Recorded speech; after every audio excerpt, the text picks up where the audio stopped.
Our world is changing fast. And with this comes the need to keep pace. To create, evolve, and deliver solutions that meet our customers' needs and improve their lives. At Swift, we're collaborating with the brightest minds to make transactions faster, smarter, better. Because we believe some challenges are meant to be solved together. With our community, we're reimagining what we can achieve through innovation. Investing in a new AI platform that will power the creation of smarter solutions, like real-time anomaly detection to validate transactions before they're sent. We're reaching into the world of central bank digital currencies to reduce fragmentation, connect up technologies, and enable new possibilities for sending digital money across borders.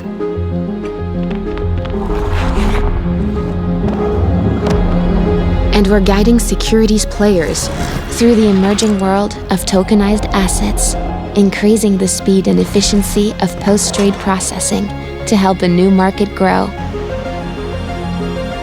These innovations will help our community adapt to finance's ebbs and flows, not just to stay afloat, but to thrive and lead both today and in the future. But we're not embarking on this journey alone. We're encouraging our community to join us too, to innovate with us and be part of shaping the future of finance. Faster, smarter, better.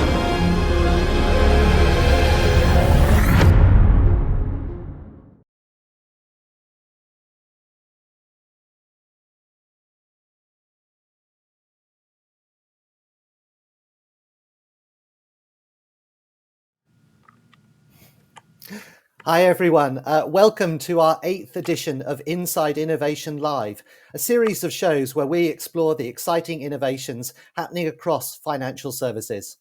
I'm Nick Kerigan, Head of Innovation at Swift, and today we're exploring the world of CBDCs and how the financial community is collaborating to ensure the global interoperability of digital currencies.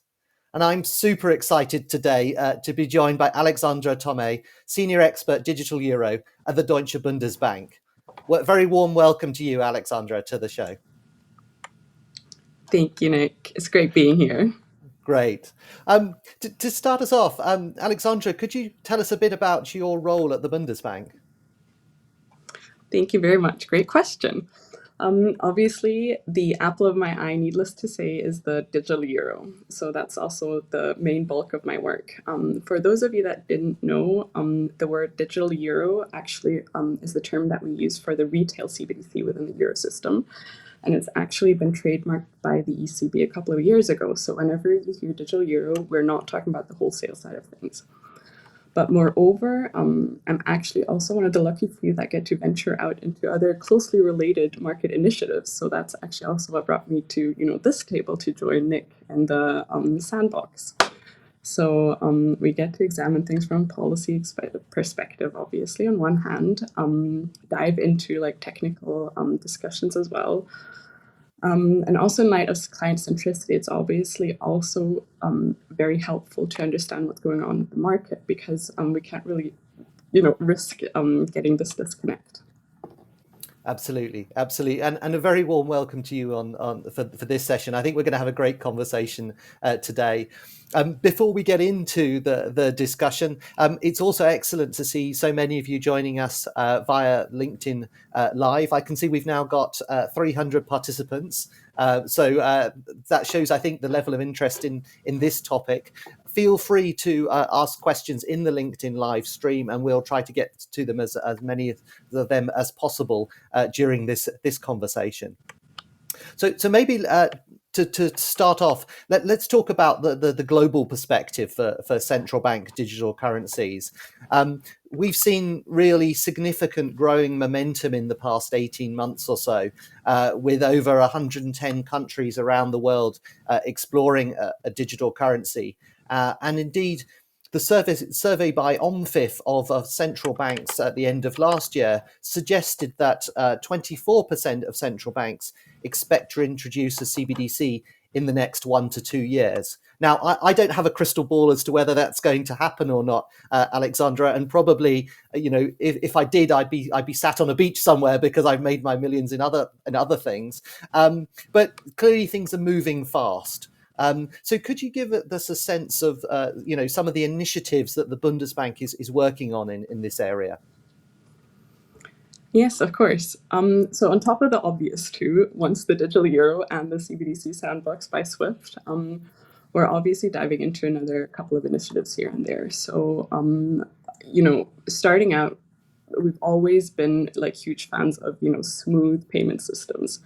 So, it's clear that we've already got a couple of very well-functioning smooth payment systems here and there, but with the surge of crypto assets, stable coins, and whatnot, we kind of found ourselves in a situation where we were kind of like questioning whether or not like the needs actually did change across the time, And so right now we are diving into the sphere of programmable payments, which is something that the traditional payment systems can't really sustain so well.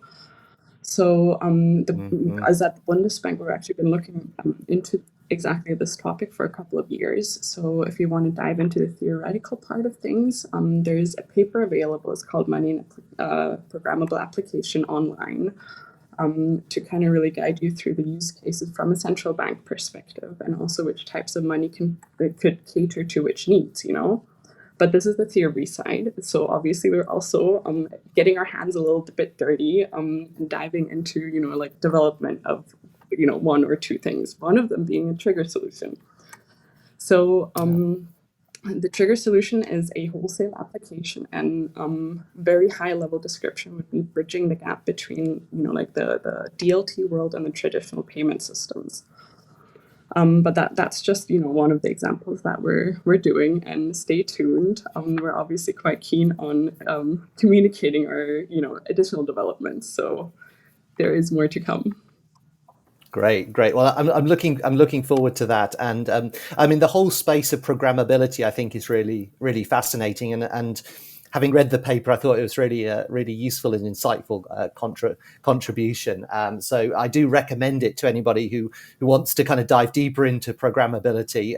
It's a worthwhile paper, and I'm sure we can share that, actually, the link on the stream after this session. And indeed, conditional and trigger-based payments is kind of one of the areas that I think, when we're talking to central banks, that see perceived as a potential benefit from a CBDC, in the sense that you could have greater control of your money through programmability. So that's pretty exciting work, and it's clear, from our conversations, Alexandra, the Bundesbank is kind of actively and interested in exploring these areas. Obviously, while we've seen a sort of an upsurge in the number of kind of countries exploring digital currencies, I think also we also see potential challenges emerging, and I think one of those is the diversity of this ecosystem that we may well see, because different central banks are looking to use different types of new money to solve different social and economic challenges, and also employing a wide varieties of technologies, standards, protocols in their implementations. And you've got a whole diversity from retail person-to-person type concepts of CBDC all the way through to interbank wholesale CBDCs, and there's a huge space in the middle of that around B2B as well, which is maybe less talked about. So what sort of differences do you see in how different central banks are approaching digital currency developments? Yeah, that's a great question. I think it's important to remember that, as so frequently, it's always the case that not one size fits all. Right. So on one hand, you've got the, difference. One, wholesale and retail, you can't really cater to all needs the same way. Within the wholesale sphere, I already walked you through the trigger solution that we developed. But obviously, there's more than one way of doing things. Our colleagues at the Banque de France, for example, have another solution. It's DL3S. It's really neat. And in comparison to us, it's a full DLT approach, which obviously offers different benefits as well. But I don't want to steal the limelight, so I'm going to stop here. Surely there's some of my colleagues on the stream as well. Yeah, but we, as the Eurosystem, are obviously looking at this jointly, and it's exciting to be part of it, really. So within the realm of retail CBDCs, it's the picture is largely the same, I guess. You've obviously got very different country specifics. So on one hand, some of you might know the Bahama Sand Dollar, which is one of the first CBDCs that actually went live a couple of years ago. Like, I think it's even the first CBDC. And arguably, the Sand Dollar would not need to process the same amount of transactions per second as the digital euro would. And you can tell by just comparing the populations. On one hand, you've got 400,000. On the other hand, you've got 340 million. So, although there's a lot of differences here and there, there's also like some similarities. I guess it's always like that. So I guess what you really need to do is get together and, discuss learnings and stuff, because on one hand, how to deal with privacy obviously is very, difficult and very, popular topic, I guess. People are very afraid of giving too much data to other institutions and whatnot. So this is one of the pain points almost that people should really be discussing. But also other questions like, how do we make it all quantum resistant, Right. So although there are differences, there's also a lot of similarities. So again, highlighting the need to collaborate. Yeah. Absolutely. And as you know, we're passionate about collaborative innovation as well, because we think that working together, we can actually get to a better solution faster.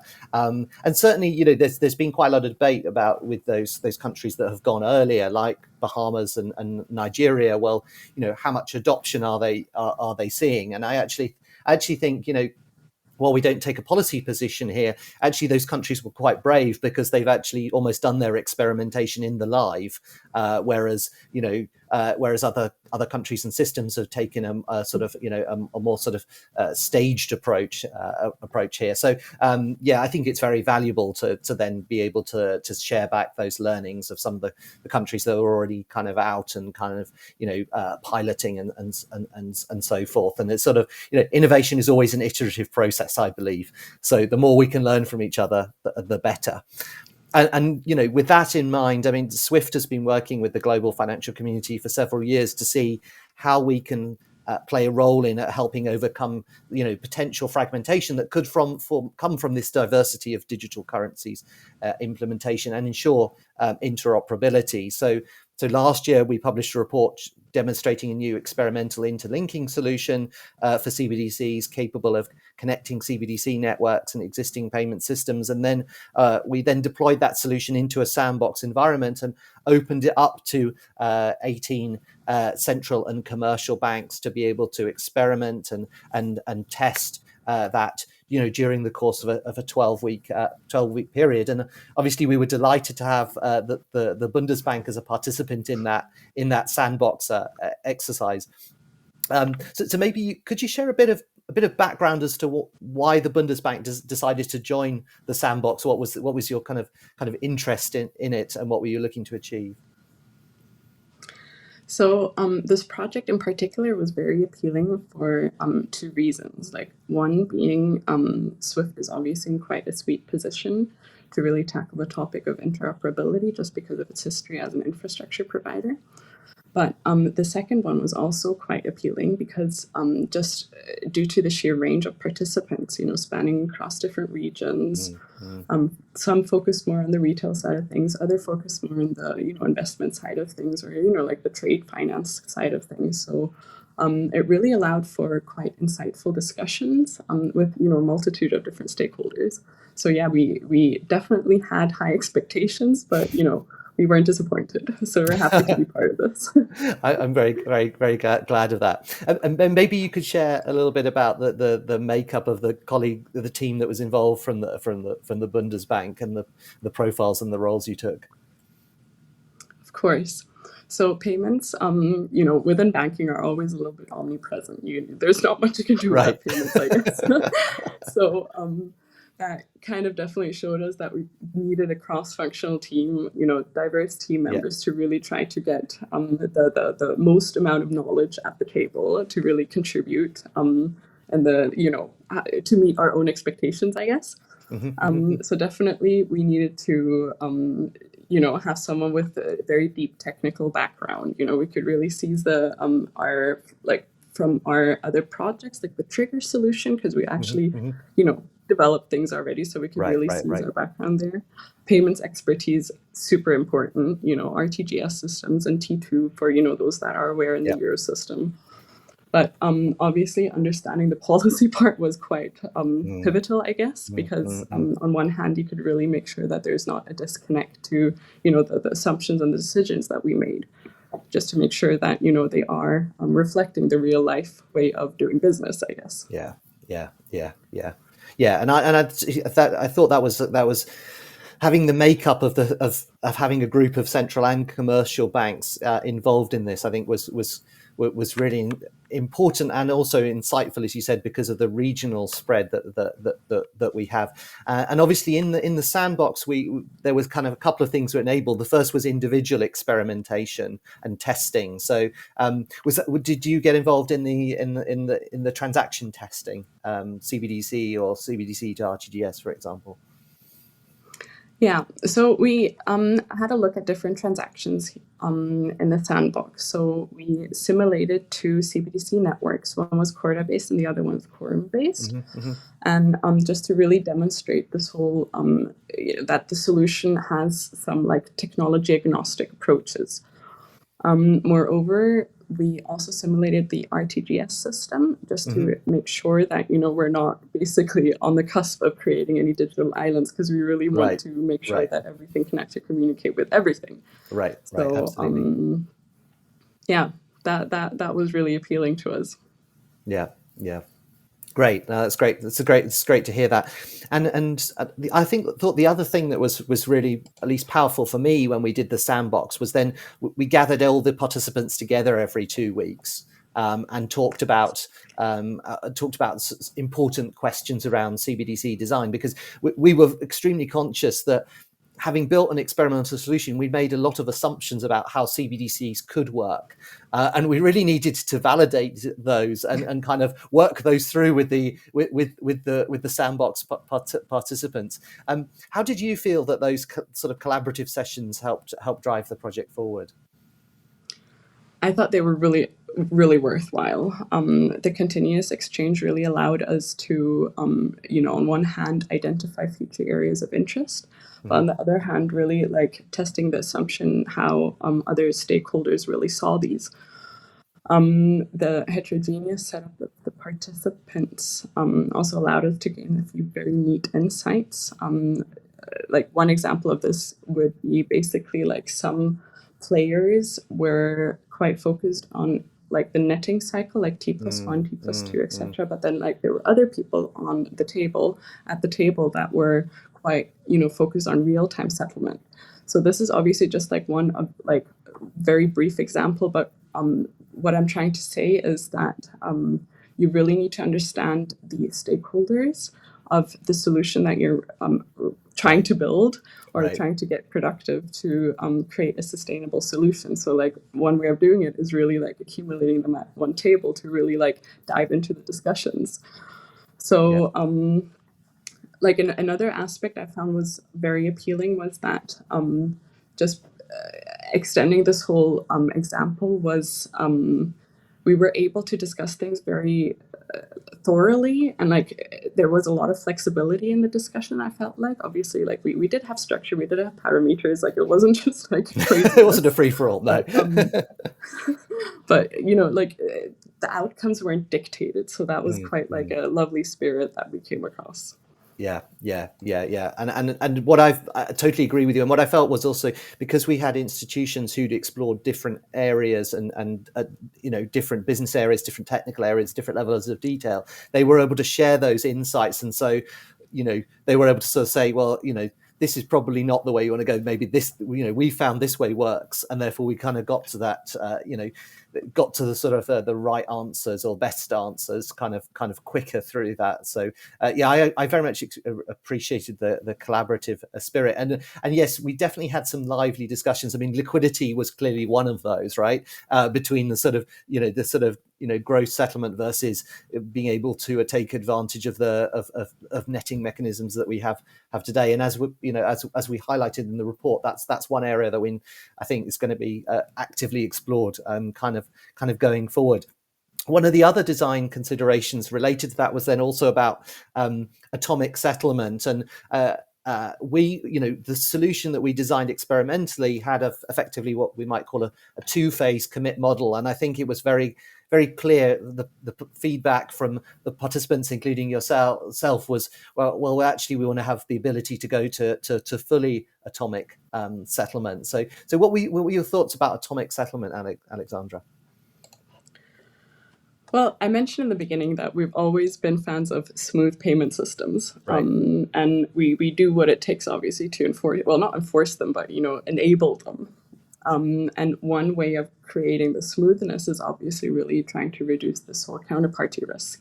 Right. And in turn, one way of reducing the counterparty risk, and now we're getting there, is by enabling a way to actually settle things like through an atomic settlement.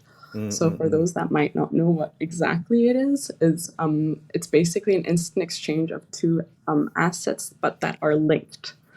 So either neither of the transactions will go through, or both, but there isn't the case of one being settled and the other one not being settled. So this is obviously quite like a neat approach that we're quite keen on exploring further. Because we can really avoid additional cascading effects. And all in all, it would obviously contribute to a more safe and sound payment system.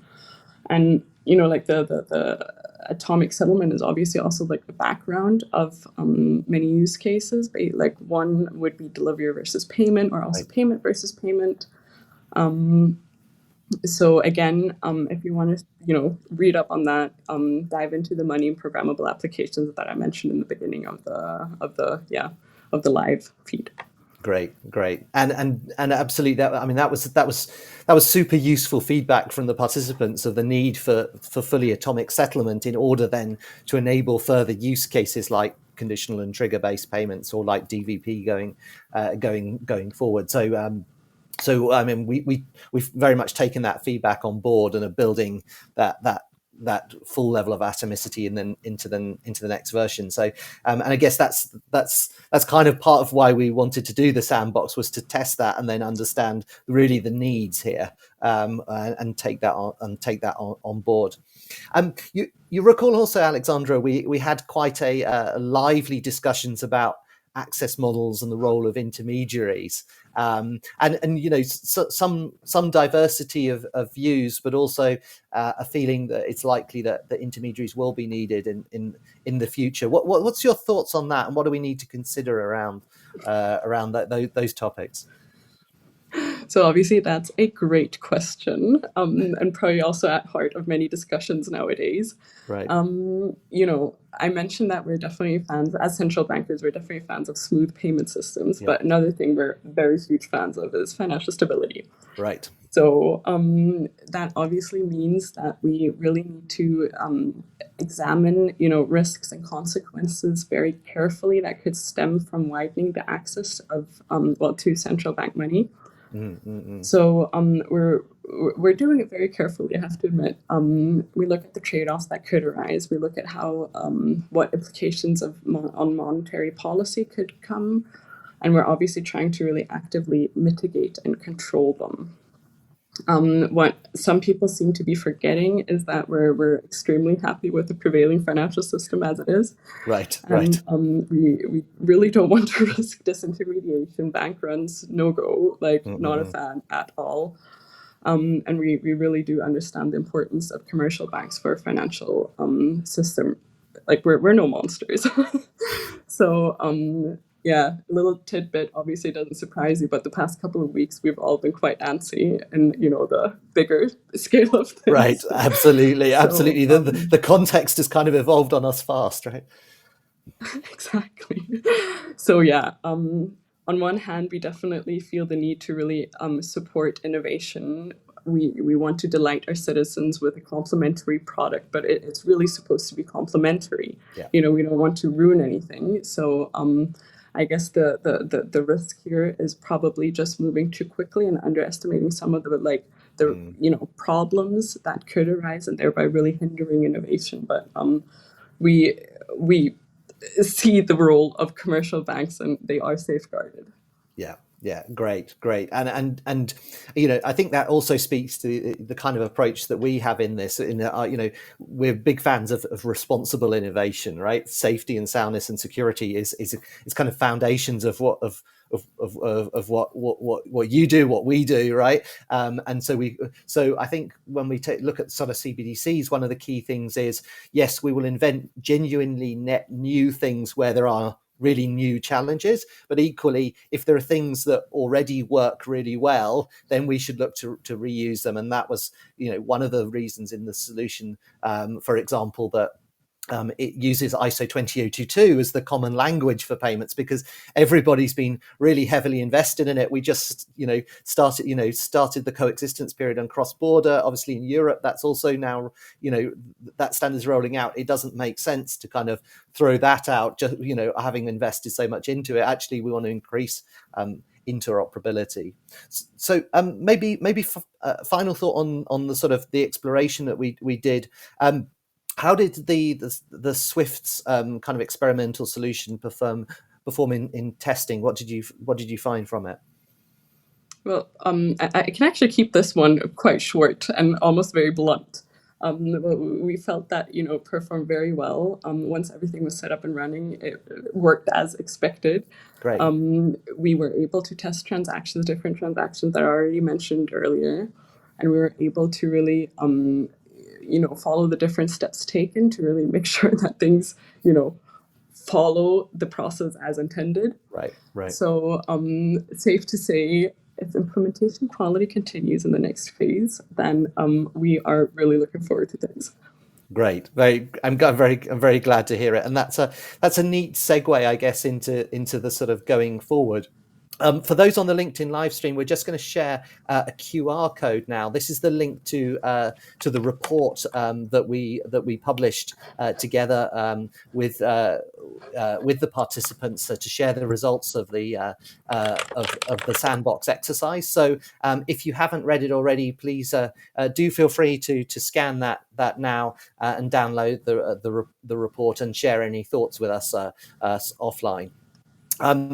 So the Sandbox project enabled Swift to confirm the assumptions we had about CBDCs, how they're going to work, the technology and transaction flows, and I think, as you heard, the Sandbox participants also provided extremely useful insights around some of those key topics like access models and roles and atomic settlement.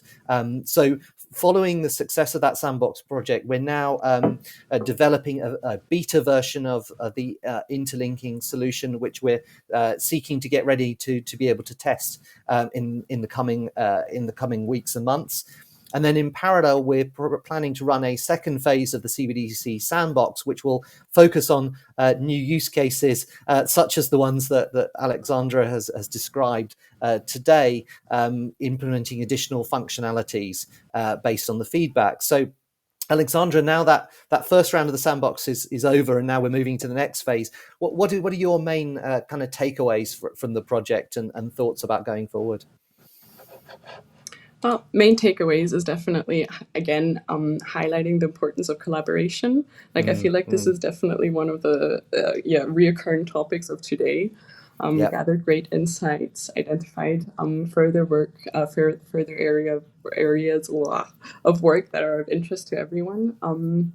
So yeah, again, to really create a sustainable solutions, you know, you need to accumulate everyone at a table, and that's exactly what we've been doing.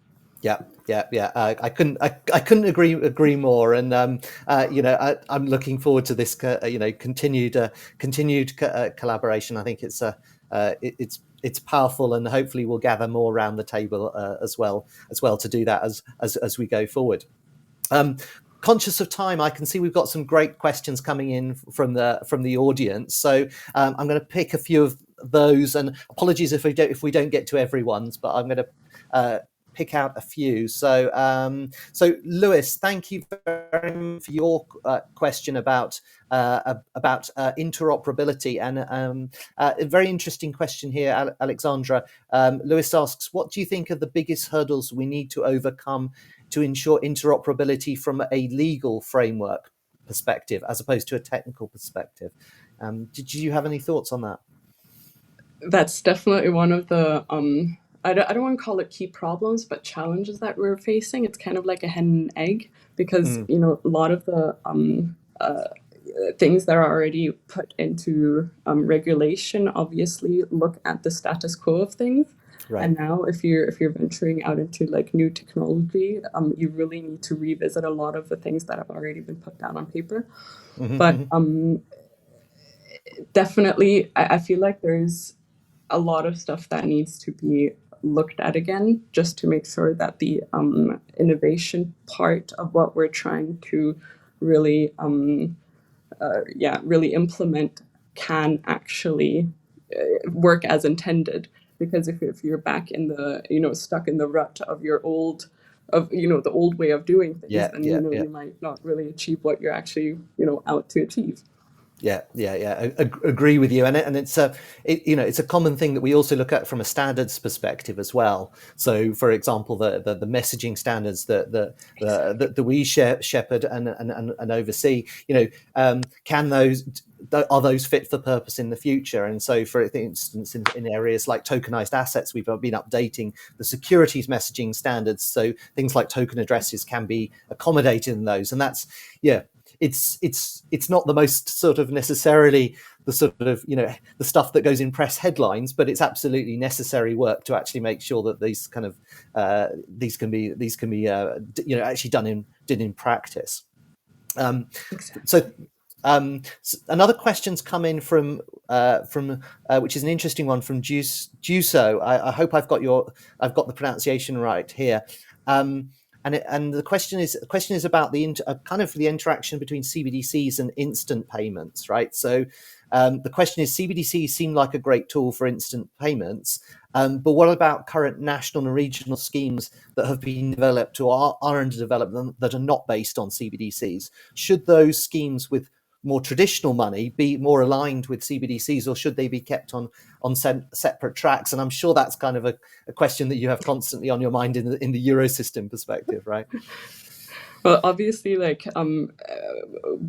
this should all and like everything should enable a coexistence, because we don't really want to marginalize any products or any ways of doing things. Like, we really believe that everything can actually live in harmony. I know it's quite love, peace, harmony, but I think that's definitely like the aspirations we should have, because things exist for a reason, and it would just be a shame to really marginalize things. So going back to coexistence. Yeah. And I think that's that we see the world in that in a very similar way, in that because there is going to be a coexistence, and ultimately it's the consumers, it's the businesses who are the users of these things, who will determine which of these things succeed or don't, and therefore providing them with choice, but they're also providing them with interoperability, so that they can move across those. I think is absolutely It's vital. also like a part, the whole discussion about how are standards developed. Like, usually it's not the regulator that develops standards, Right. or like ways of doing things. So Yes. it would just be a shame to marginalize anything too early in the project, or marginalize it at all. Like, the market needs to be happy. Right. I fully agree with you. Fully agree with you. I'm going to pick up a question here from Marcus. Thank you for your question, Marcus. Marcus asks, what are some of the risks that were identified during the Sandbox exercise, and any thoughts on how to mitigate them going forward? Well, risks, just because due to the Sandbox spirit, obviously, like the risks are per definition quite like controlled already. Yeah. I feel like that really enabled us to I don't want to say dive into like abstract discussions, but really like think about things like how they could ideally look. Yes. So in this environment, obviously, that's when you're able to actually explore these things in this certain way. When you're talking about like like I suppose creating a production system, things are probably a little bit different, but like this is just a step on the way, and this is exactly like how I think you should really start things. Yeah. Agree with you. And as you said, it was very much a controlled environment. And actually, one of the things maybe to share with the folks on the line was that in the Sandbox, any of the participants could assume any of the roles, and we thought that was actually quite important, so that people could actually see the end-to-end transaction flow, even if, say, a central bank is never going to actually, in reality, take on a commercial bank role. You can actually see how the transaction flows from different perspectives, and I think that was very valuable. Obviously, as we go forward now into the next stage of a kind of beta version of this solution, we also need to be very carefully considering the risks of that, and we are doing so. But it's going to be very much a staged approach here, and just as many central banks are taking a very much a staged approach to CBDC development as well. So we try and move forward in parallel together.